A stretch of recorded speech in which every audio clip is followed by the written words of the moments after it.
Good afternoon. Tomorrow will mark the World Ozone Day, and over the next 45 minutes, we will discuss something that affects every single one of us: the air we breathe and the planet that we're leaving behind for our children. 3 years ago, Kenya ratified the Kigali Amendment, which shows Kenya's commitment to protecting both the ozone layer and fighting climate change. So today we'll discover how this translates into real solutions for Kenyan families and businesses, and how you can be part of the solution, because this isn't just another environmental talk. This is about money in your pocket, jobs for the youth, and technology that could make Kenya the green cooling capital of Africa. My name is Zena Bondati, and let's get started. But first, I'd like to introduce my panel. On my left here is Linda Kosgei, who's the Director of Multilateral Environmental Agreements in the Ministry of Environment. Welcome, Linda. Is this your first time at NTV Studios? Yes, it is. Welcome. Promise to be nice. We'll try to be nice. And next to Linda is Philip Desinger, who's a project manager with GIZ. That's the German Technical Corporation. Welcome, Philip. Thank you. And last but not least, we have an engineer in the house who is Javan Kambu. He's a refrigeration engineer. So you're the guy who fixes our fridges. Yes, yes, yes. Great. Thank you so much, and welcome all of you to the studio. But first, because we're talking about matters ozone layer, I would like to start with the basics. Let's start by defining what is an ozone layer. Would you like to take that? Thank you so much, Zainab, and thank you to our viewers for finding time to watch this important program. So I would like to first state that the ozone layer is the layer that protects the world on the globe from the filtration of ultraviolet rays. So we know that we enjoy the sun, all of us. We must get our vitamin D from our sun. We need the sun to do photosynthesis and all those other processes. But it must be in a manner that is not affecting human health, not affecting the environment, not affecting our plants or animals. So the ozone layer is now a layer that is in the stratosphere. When you talk about the clouds, there are a number of layers in our sky.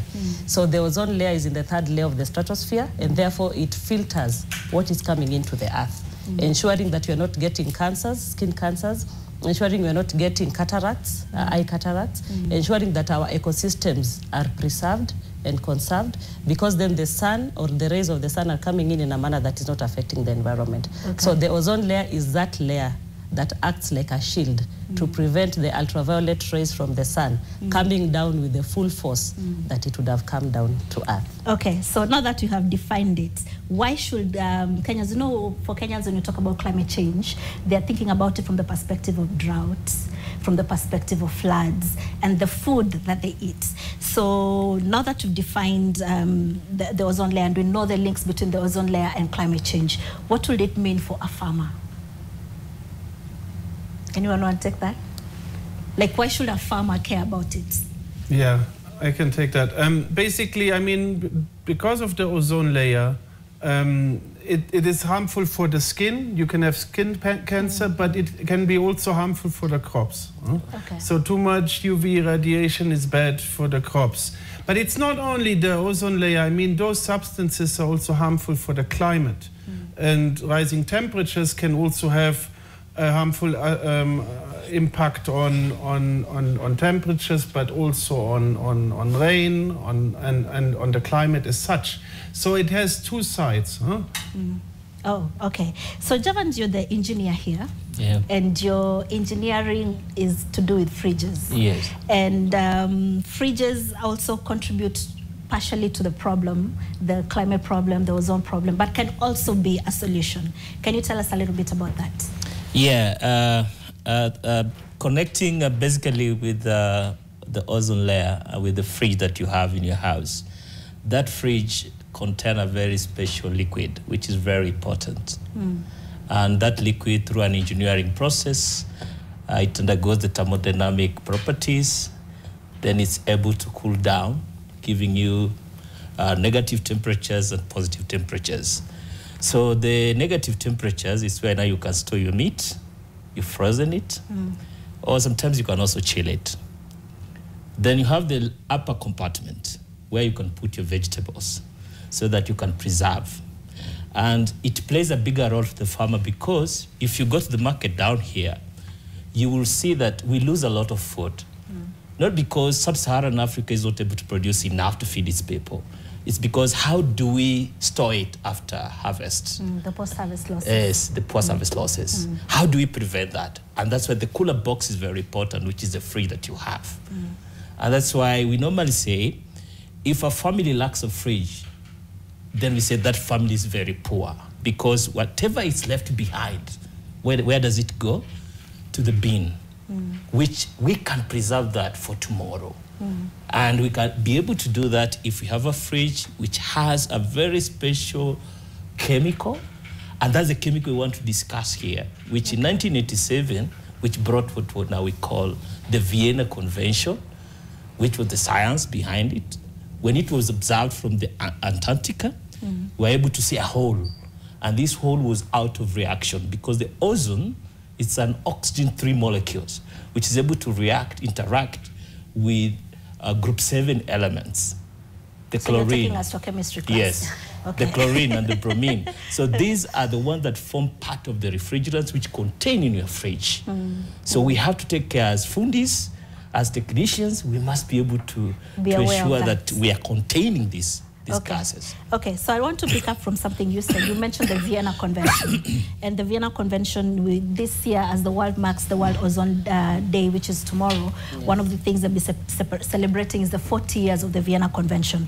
And you, Linda, as the policy person in multilateral environmental agreements that you work with, what is this convention exactly, and how does Kenya benefit from it? Yes, so in the year 1987, the world came together and decided that we needed to come up with an international convention or treaty or a simple term agreement. We must appreciate that environmental issues are transboundary in nature. Whatever we do in Africa will affect whatever is happening in America and whatever is happening in Asia and Antarctica and so on and so forth. Therefore, we must have global efforts to address this issue. As my colleague has said, the scientists realized that there was an ozone, in that ozone layer that I've spoken about, there was a hole.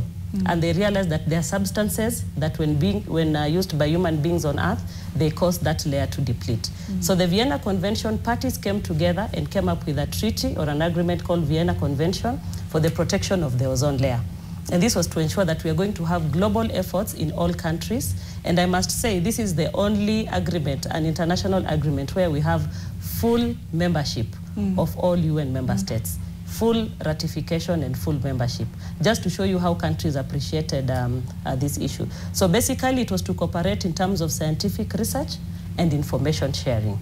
But what happened now, and that's why we are celebrating 40 years, because it's 40 years since it came into force. But another very important aspect is that this was for cooperation, but it brought about another very important instrument called the Montreal Protocol on substances that deplete the ozone layer. And the importance of this protocol now is for us to take action as countries so that we now start controlling these substances. As my colleague has said, there are those substances in those gases. It's actually in refrigeration and air conditioning. We have those gases that are being controlled, that if we use them, they deplete the ozone layer. And do they fall in the same category as the greenhouse gases? Now, what happens when the globe started controlling these substances, we started getting alternatives. So there is an alternative that is called HFC, or hydrofluorocarbons, HFCs. While they are very good alternatives and they do not cause ozone layer depletion, but it was discovered that they cause their potential global warmers. So what happened, as you're dealing with the ozone issue, we realized we are now creating another global climate change issue because of global warming. So now, through the Kigali Amendment, we are now starting to phase out HFCs. Yes, so that we control both ozone, the depletion of the ozone layer, but also to get alternatives that are climate friendly. Okay, so I would like to talk about a bit of solutions with Philip, but before I do that, again, I want to ask you a follow-up question, Linda.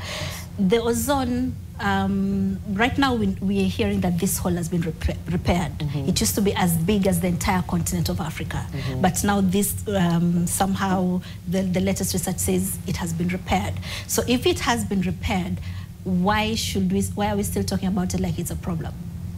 Well, because it is a continuous effort. The moment why that hole is repairing itself is because of the efforts that all the countries are taking by controlling these substances at a national level. So for example, in Kenya, we have the Controlled Substances Regulations that is being implemented by NEMA, the National Environment Management Authority. And it means then we have to regulate importation of these gases and substances, the exportation of these substances, the quotas. We even know as a country through customs, the quotas that come in, the quotas are usually allocated. So we have all this information to ensure that whatever we are using in a country does not go beyond a certain threshold. Okay. Yes, and that we are able to meet our phase out. So the phase out usually is not done at one go, but it is in stages. Okay. So collaborative efforts must still continue for us to ensure that the ozone layer is not depleted. Okay, so Philip, you have worked across several African countries working on cooling solutions, particularly green cooling, and you've been in Kenya for a number of years already, still working in this same area. I'd just like you to tell me, from these countries that you've been working in Africa, what changes you've seen in the years that you've been working on the continent, and what perhaps lessons that Kenya could draw from other African countries? Yeah, thank you so much. I mean, I've been working with Kenya in cooperation for the last 11 years, but I just moved to Kenya last year. So I've worked in around 20 countries of Africa. And I mean, Kenya is quite advanced also because we've been working for like 30 years now together under the Montreal Protocol. And that's one of our longest projects. So, of course, it depends, because in Europe, we are a bit further when it comes to the technologies. But what we try to do is introducing green cooling technologies in Kenya, meaning they use only natural refrigerants, so they're not harmful to the ozone layer, they're not harmful to the climate, they're not harmful to the environment, because a lot of these new substances are also having chemicals, they even called forever chemicals, PFAS.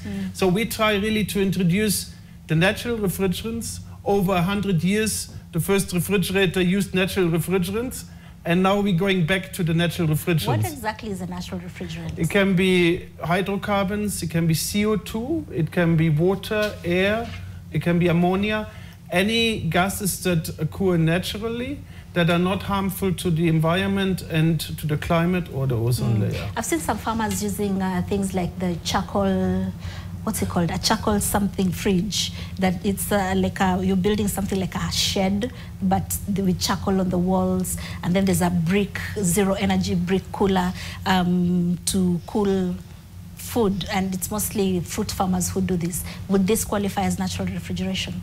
Yeah, of course. Passive cooling or evaporative cooling is, I mean, before there was no chemicals, we had to cool our things. In Europe, we had ice from the winter and we stored it in the mountain. Or here you can use evaporative cooling technologies. This works, of course, up to a certain degree of ambient temperatures and so on. But I mean, with urbanization and development, people want to have a fridge. So what we try to do together with the Kenyan government and also the industry, we try to introduce efficient green cooling technologies, meaning at the end, I mean, it's not only the refrigerant, it's also the compressor and how efficient the fridge is or the air conditioner. And we can see air conditioning is also growing in Kenya because it's getting hotter or people have more income. So what we try to do is introduce these natural refrigerants that are super efficient. So at the end, the consumer is also paying less for his electricity bill because a lot of the lower income households, they don't have a fridge. And if they have one, they have a very old one that contains the bad gases. So it's still there. I mean, the ozone hole isn't closed. It's closing. But these substances are still in all the old refrigerators and in the old foam, and it's still in the insulation panels of the refrigerators, for example. Okay. Jovan, if you could just jump on there for a bit. The thing about climate smart technologies is that they're seen to be expensive. When you tell people, switch from fossil fuel-based cooking and do clean cooking solutions, they're seen to be expensive. So as you tell people to transition to green cooling, what are the costs they're looking at? Yeah, I'll tackle this question this way. Yes, the HC, one, you ask, why do you classify them natural? They are natural because they are able to complete the natural cycles of Earth, the carbon cycle, the hydrogen for the water. So therefore, even if you release the environment, it's natural that way. Then your question on the cost analysis. If you look at the cost analysis of a box naturally, you'll also look at the energy efficiency. So HC, as a refrigerant, in its thermodynamic properties, how it works, in other words, it's more efficient than the conventional, the unnatural refrigerants. Therefore, you consume less energy. Yes, you purchase at a higher price initially, but because now, if you look at the country, I was doing an ODS data for the country, we are actually at 98.9% domestic refrigerants that are using natural refrigerants. Therefore, the cost is not an issue. Technology just becomes very expensive. Technology just becomes very expensive when it comes to your market. But once you have a full penetration, then it becomes cheaper. So with the conventional refrigerants, now they're more expensive because of what they are doing to the environment. So therefore, I normally advise my clients that go for the natural refrigerants boxes, because one, you have advantage of use less energy and achieve on preserving your food. Okay, let me just jump in again there. Yeah. Go for fridges that have natural gases. Yes. I'm an ordinary Kenyan. Yes. I'm not an engineer. Yes. I'm not a scientist. Yes. How do I identify such a fridge? Such a fridge. Thank you very much. You need to know who are the dealers that have been accredited by either NEMA or EPRA. These are two agencies which are very critical.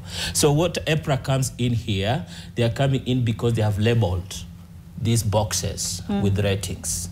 Oh, so the stars that the you see. The stars that you see. Okay. So when you see a fridge with 3 to 5 stars, just understand that fridge uses a natural refrigerant. Okay. Anything that has 2 and below, that tells you the efficiency is lower. So it's not able to perform. It will consume more energy as opposed to a 5-star rating. So if we know this, then I think Philip wants to jump in. Yeah, I mean, we know all the EPRA label, that's on the refrigerator with the stars. Yes, so what we try to do now, we try to introduce a different label for the refrigerator that gives you. These are different. This is for the air conditioning, for example. Oh, okay. This one is for refrigerators also. And I mean, we're just designing it, and soon NEMA will officially launch it, but this will be soon on refrigerators that are green, that have green refrigerant. And for refrigerators, it's mainly R600A for domestic or R290, but we also introduce R290 air conditioners. Okay. So the consumer needs to check the efficiency, but he or she should also check on the refrigerant. So the good ones is R600A or R290. Okay. Then you're on the safe side. There's also CO2 and so on, but that's more complex for industrial solutions. So you have to look out for those stars. For the stars and for the refrigerant. Okay, the stars and the refrigerant. Why the refrigerant? The CO2 is another energy consumer. The refrigerant is, do you mean this gas that sometimes you're told has been depleted in your fridge and you need to replace it? Yes. That gas is expensive. Yes. I've had to replace mine, I think, twice, and I paid 15,000 Just to demonstrate, for example, R404A, 1 kilo contains 7 tons of CO2 equivalent. So, and for example, in an air conditioner, we have usually up to 1 kilo easily of refrigerant. So that has an impact of up to 8 tons or 4 tons of CO2 equivalent. And what does it mean, 4 tons? 4 tons means you can fly to Europe at least twice and return. So it's 4 long-distance flights. Okay. So that's 1 air conditioner in terms of the refrigerant. So it's these gases have a huge impact on the climate. So how will I know the refrigerant details? Because for the efficiency, I will see from the stars. Will the same thing that shows me the stars have that information? That's why we introduced that label. Huh? So it's a new labeling thing. Yes. Okay. Yeah. Okay. So now I want to bring in Linda here again on the efficiency bit. If you already know that these fridges are causing problems and EPRA already has the star system to be able to show people this works, this does not work, why does the policy then not just make it blanket that if your fridge does not meet this standard, it cannot come into the Kenyan market?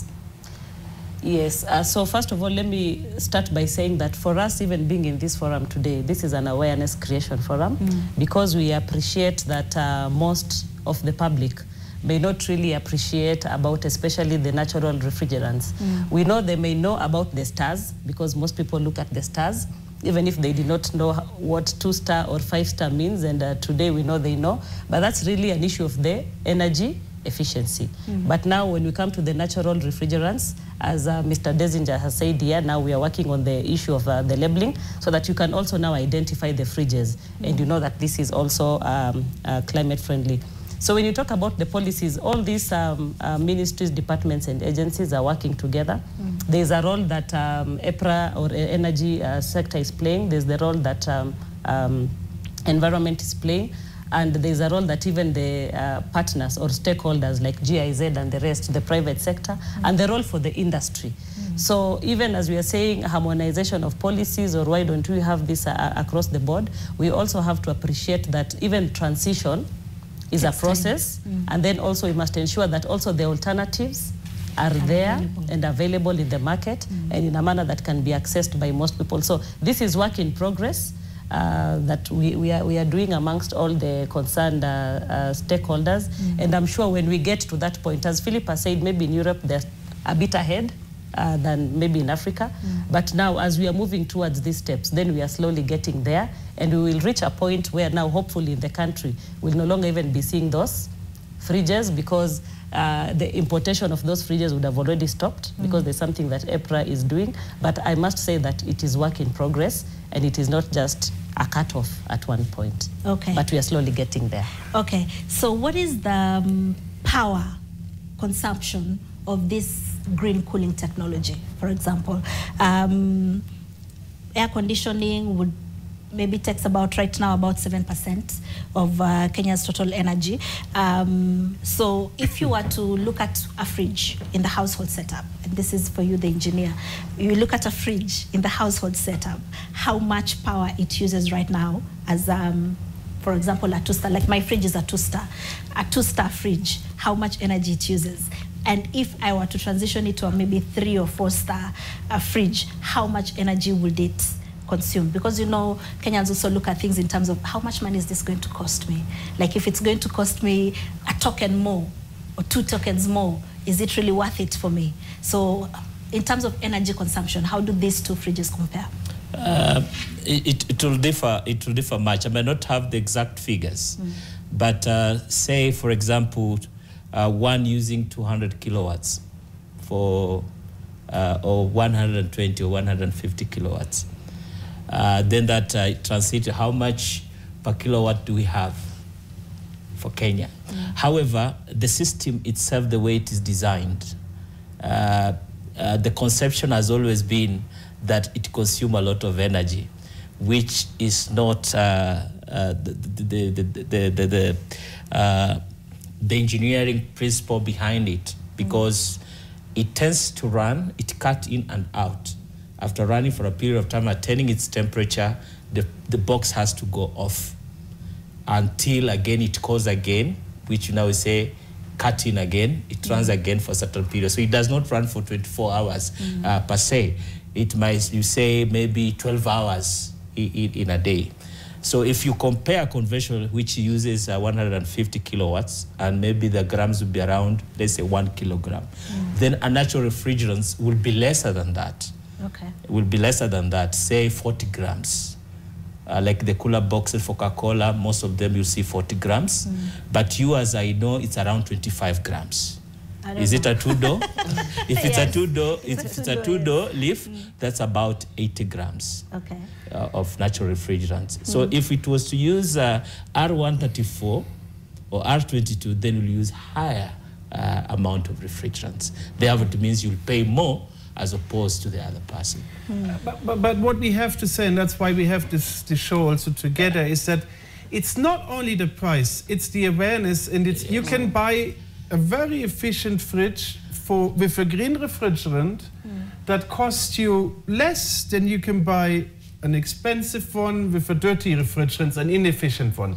So it's more like that you really check the prices and the stars, and you check the refrigerant.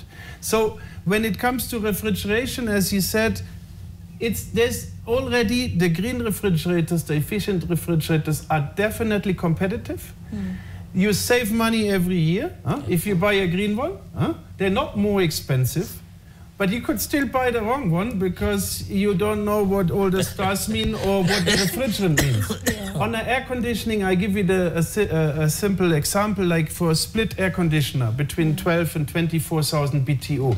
If you use a green one, the R290 ones that we currently also are incentivizing by the German and the French government, so those can save up to 15 tons of CO2 equivalent over the lifetime, and they can save up to 60,000 Kenyan shillings if you look at an average running hours of 2,000 hours.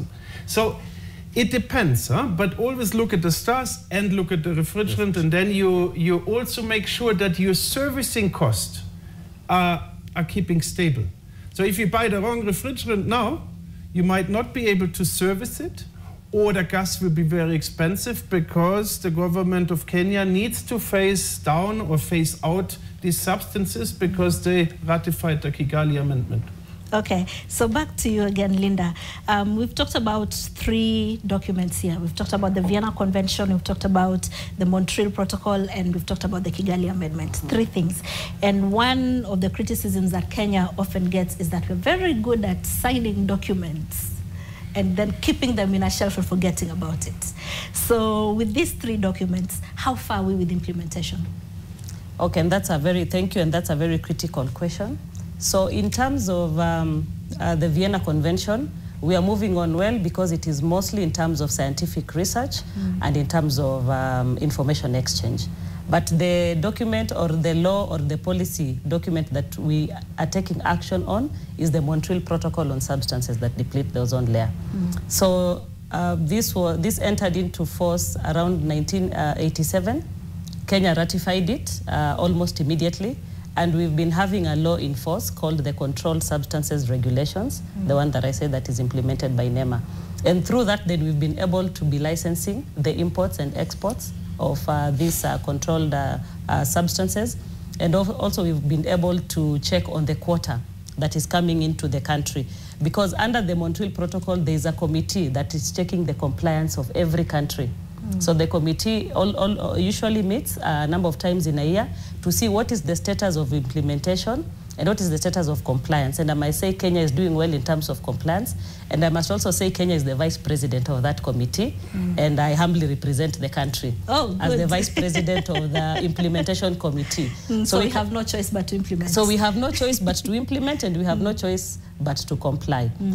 So that is it. But again, we work a lot with the refrigeration and air conditioning sector, and that's why we are also here together. We do a lot of capacity building. We do a lot of trainings for the RAC technicians. We call them RAC, refrigeration and air conditioning. So the partnership between GIZ, the ministry, or the government of Kenya, and industry is really good and working well in terms of ensuring that also our technicians, because they're the ones who are implementing and getting these gases and getting these refrigerants, doing our repairs and so on and so forth. So that's another aspect. So I must say we are doing well. Since we ratified the Kigali Amendment in 2023, we have also now amended our regulation to include that component. So now we are working on the Kigali implementation plan together with GIZ and others, so that now Kenya is working towards the phase out of hydrofluorocarbons that are now causing the global warming. Okay. In terms of what the Montreal Protocol was regulating in terms of the hydrochlorofluorocarbons, I know it's a lot of chemistry, but HCFCs Kenya is on progress and on course in terms of the phase out. So there's a phase out plan, and Kenya is on course with this phase out plan of elimination by 2028 or 2030. No, Kigali? For HCFCs. HCFCs, no, Yes. by 2026. By 2026. So we are on course in terms of the HCFCs. So just a few months from now. Just a few months from now, that is next year.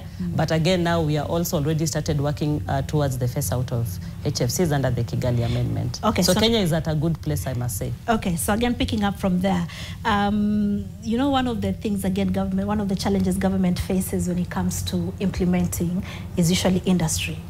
Government wants to do something, industry says, no, that's going to cost me money, I don't want you to do, and they put a lot of effort to fight that regulation. So I just want to know, as we implement these 3 documents, where are you seeing the biggest challenge? Okay, so first I must say, as you've said rightly, in this case, government is working very closely using a whole government and whole society approach. And that means we have brought in all the relevant actors, government actors, energy is there, NEMA is there, customs, that is KRA is there. And then we also have the industry, and that is more of the private sector. And then we have the partners like GIZ. Appreciating that all these issues must be discussed in a holistic manner and we must move together. So what happens, government involves industry and the partners at every step of the way. Whether it's the development of the policies, at the implementation, we are still interacting and engaging. Therefore, to ensure that, as you can see, we have the refrigeration and air conditioning experts, but also we have our necessary partners who are on board. So things that we need to continue doing is capacity building, because we continue training custom officers. They must be able to, even at the border points. You know, we have Mombasa, we have the border point at Uganda, we have the borders at Malaba, at Namanga. So it's a continuous process that we have to engage with the custom officers so that they're able to identify what is coming into the country. So I must say that is an issue that continues going on. Refrigeration and air conditioning, they may also be having challenges on their side, and they will also tell us, because we have a lot of these technicians. They are all over in the country. Ensuring that all of them are also on board so that they know what is required and expected from their end, so that they also support this course. And then also ensuring that the industries, the supermarkets, those who are using the cold chains and the rest are also slowly transitioning into the R290s and the R600As that we hear the necessary refrigerants. So I must say that it is work in progress and it is a continuous process journey. So I would not call them really as challenges. Mostly they are opportunities of where we can continue working together. Yes. Okay, so Javan, jumping on there, she mentioned the technicians across the country. And usually when we have a problem with our fridges, we don't find engineers like yourself. We find those technicians from our neighborhoods, Gikomba, Esli, whatever, from your neighborhood. And is this technician trained in this subject matter that we're talking about? Thank you. Thank you for that question. Kenya is technicians demographically distributed. There's a mix and match. There are those who have learned on the job. And the government is moving very fast through RPA to recognize and give them qualifications on that. And the National Industrial Training Authority have been given that mandate by the President. About 420,000 by the end of this financial year should have got certification. To speak on that, yeah, it's true.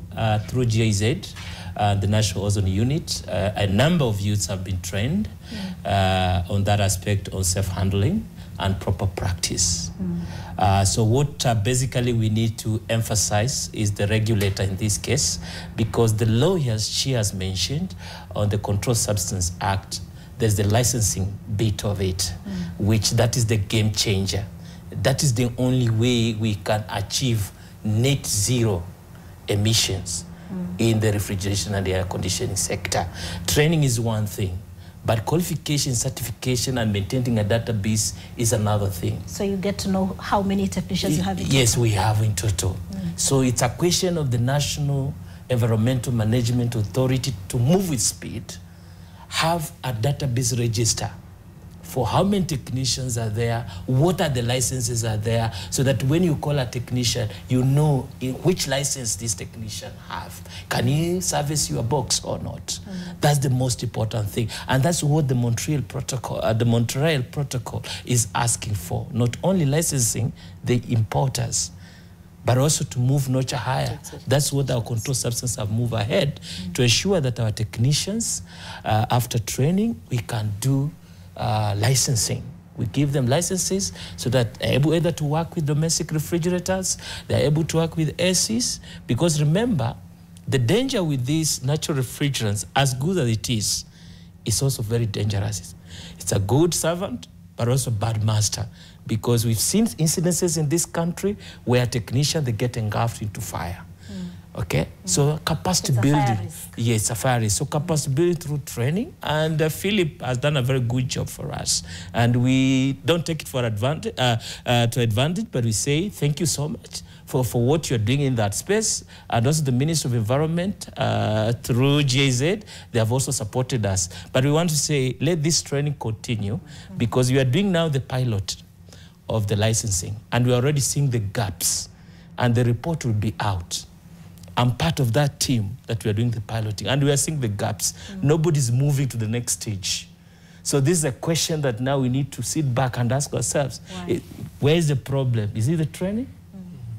Is it we move with speed with the licensing? Okay. So to me... And this will also include the technicians who work in the jockey industry? Yes, the HEVAC is supposed to be an institute that is supposed to do research in the space of cold chain application. Yeah. So therefore, even the technicians that are working should be part of the system. Even engineers, for you to be called a refrigeration engineer, you must pass through the same system. Okay. Yes. Okay. Just to add on here, I mean, you should have, I mean, if you look for a technician, really look for someone that has been trained and certified.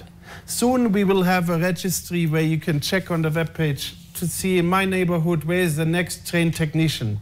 He might be a few shillings more expensive, but don't save on the technician. You can have the most efficient green air conditioner. If it's installed wrong, it's not efficient. So it needs also service from time to time. If you don't service it, the filters will be dirty, it will be not functioning efficiently. And additional, as you said, these substances, they are flammable, but we have R600A refrigerators in the country for 20 years now. So that's why you should only use a technician that knows what he's doing. First of all, to avoid any accidents. Second of all, to ensure that it's properly maintained, serviced, repaired, and it's efficient for you. Otherwise, you pay more on the electricity bill. So, Philip, I want to pick your brain on your experience in Europe with these green cooling technologies. If you've managed to do 100% transition for all of your cooling technologies, and how you were able to get there, and maybe what Kenya could learn from Europe's journey. Yeah, of course. I mean, we started earlier because we're more developed and we have more responsibility, and that's why in some of the sectors, yes. I mean, we have phased out ozone depleting substances already in 2010. And Kenya is much more advanced. That's why, I mean, they were supposed to phase out by 2030, but because the industry did well, we are phasing out already by 26. So in Europe, I mean, yeah, of course, people have more awareness about efficiency, but even there, you also can find efficient and non-efficient appliances, or less efficient. So, and then, I mean, we have, yeah, it's mainly policy that also was driving us. So in most of the sectors, we are already green, but still, there are still some sectors where we also have to phase out certain refrigerants that have a high global warming potential or medium global warming potential. So what Europe does is, I mean, they license the technicians. Only licensed and service technician can buy refrigerant, for example. Okay. So, and that's a good step that we also hopefully are able to introduce in Kenya and other countries, because then you avoid that someone that is not trained is buying a refrigerant, is doing a service, and he doesn't know or she doesn't know what he or she is doing. And so this is one lessons learned I think we could replicate. At the same time, I think it's a supply chain issue. Europe says we don't take inefficient equipment, so then they don't even allow it. While here the enforcement takes time, but EPRA is now revising the minimum energy performance standards again. So soon, most of the appliances will be efficient. Some will be more efficient, of course. So this is, I mean, efficiency, policy, also technology, training. We can learn a lot of things, but Kenya is quite advanced. And so I think, yeah, it's important that the awareness is there. Okay. Linda, the years that you've been working with policy, do you see any policy gaps that need urgent attention? Okay, thank you. I think for now, one of the things that we are working on is the Kigali implementation plan, for example, because we are saying we are now phasing out HFCs, but we don't have a plan yet.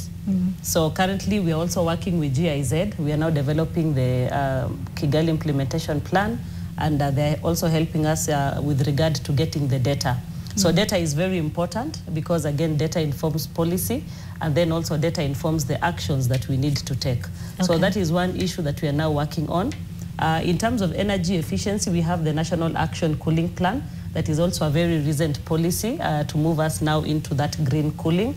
So again, the document is there, but it's really a new policy in place, and therefore there's a lot to be done in terms of taking the steps, and this is one of them. As you've heard, EPRA is revising the minimum standards and so on and so forth. So I must say it's collaborative effort that is coming in from different stakeholders, but that is going to help us to support the government in terms of implementing its plans. So I don't want to call them challenges again. For me, I see the opportunities, yes. That while we are coming up with the correct and the relevant policies that are required of us, and these are obligations that we have under the international regime, but again, because of the working together with all the stakeholders in place, having all the relevant policies in place, really now what we are doing is to implement. And implementing, then we are all sitting again together, all the stakeholders on the table, and saying then what are we supposed to do or how are we moving, and then we move together. Okay, so we've reached the final thoughts bit of this conversation. We have about 5 minutes to go. So here I'm going to ask you to take on a different personality. Just step out of your personality for a moment. And I want to start with you, Linda. So for you, your question is this. If you had the power to make one change, like if you had the power, you know, the way the president has the power to sign things into law and make a decree, and you had that power for a day, what would your decree be? My decree would be, I'm an environmentalist, so allow me to still live, and as you want me to step out of my comfort zone. Yes. But really what I would like to see in this country is just public behavioral change. So what would the decree be? So my decree would be, and this is very hard because how do you enforce public behavior? You say from today, then you continue. Yes, from today, anybody who is found polluting the environment, then XYZ is going to happen. Really, it's as tough as I am saying it now, because everything we are doing when you're talking about enforcement, whether it's on ozone, or it's on littering, it's on waste, it's on plastics, it's about public behavioral change. So for me, from where I sit, if we just had that public, each one of us, let us know, even as government is doing it, even as GIZ is doing it, even as HEVAC is doing it, it all starts with me, it all starts with you. So let's change our behavior and we'll see our environment change for the better of ourselves, our generation, and the future generations. Good. Philip, so after working in 20 countries, you said 20 countries in Africa, if you had to bet your money on which country will lead Africa in green cooling in 2030, where would you put your money? Kenya. Say that no, I think because it's true.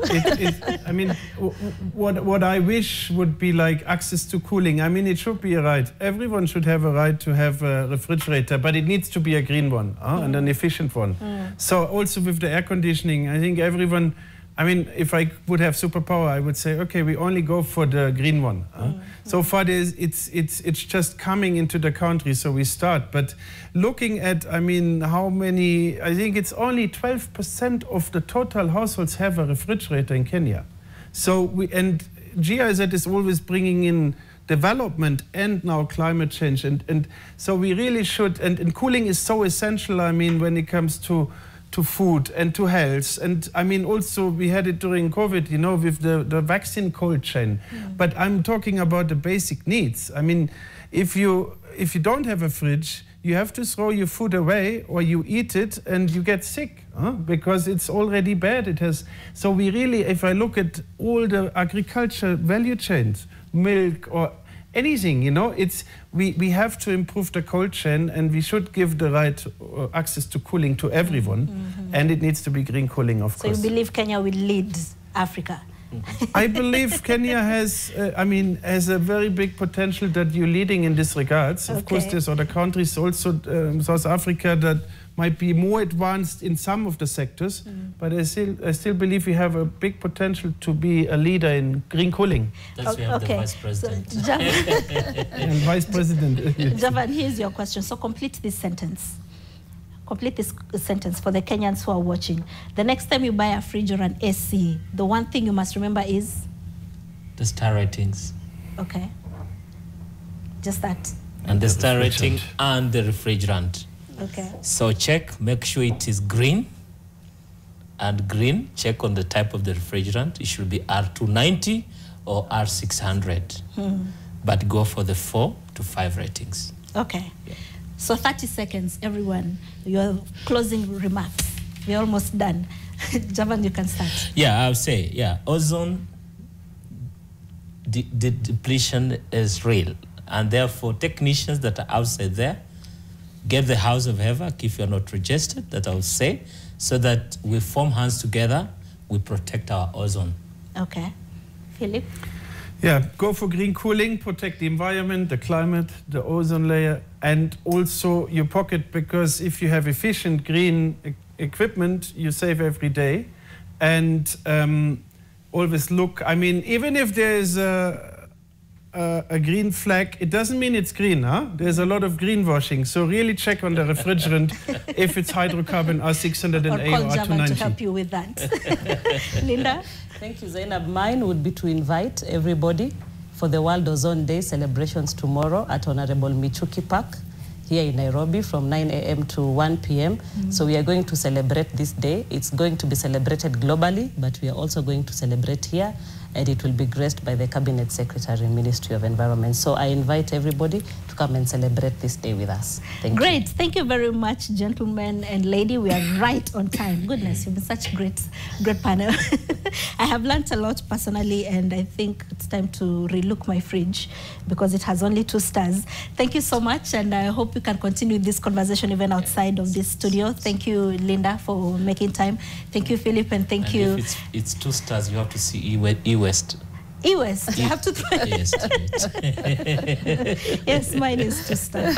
Mine is 2 stars. I thought I was doing a good job when I bought it, but I've learned a lot. So thank you so much. And I hope we can also, if there are any questions that Kenyans have, I can forward them to you and you can engage them.